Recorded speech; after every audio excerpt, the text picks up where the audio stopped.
Jamaat Islami Bangladesh BNP সম্পর্কে যে সমস্ত অপবাদ করেন, আমি তাদেরকে প্রশ্ন রাখতে চাই। শেখ মুজিবুর রহমান সাহেব যখন বাকশাল গঠনের মাধ্যমে সমস্ত দলগুলিকে নিষিদ্ধ করেছিল, জামাতকে নিষিদ্ধ করেছিল, আপনাদের কি সেই কথা মনে আছে? সেদিন কে আপনাদেরকে রাজনীতি করার অবস্থা ফিরিয়ে দিয়েছিল? প্রেসিডেন্ট জিয়াউর রহমান সাহেব জামাত ইসলামকে রাজনীতি করার অধিকার দিয়েছেন। যে তারা তো বিএনপি সম্পর্কে কটাক্ষ করতে পারে না, মুনাফিকি করা উচিত নয়। ভাইয়েরা আমার, শুধু তাই নয়, 1996 সালে নির্বাচনের সময় ওনারা যে অবস্থার সৃষ্টি করেছিল, ওনাদের অবস্থা সৃষ্টির কারণে আওয়ামী লীগ ক্ষমতায় এসেছিল, এই কথাকে স্বীকার করতে হবে।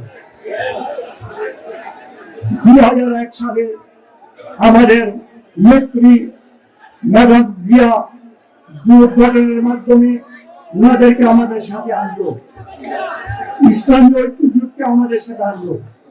ওনাদেরকে আমাদের সাথে এনে ওনাদেরকে কতটা সিট পেয়েছিল জানেন আপনারা? মনে আছে?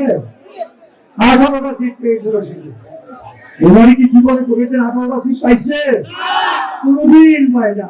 ম্যাডাম জিয়া ওনাদেরকে 18টা সিটের ব্যবস্থা করে দিয়েছেন সংসদে 2001 সালে। ভাইয়েরা আমার, ওনারা এত কৃতজ্ঞ হবেন এটা তো ভাবতেও পারি না।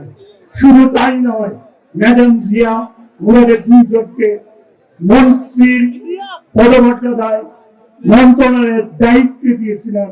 সেই দায়িত্ব পেয়ে ওনারা 5 বছর জামাত ইসলামকে সংগঠিত করেছে।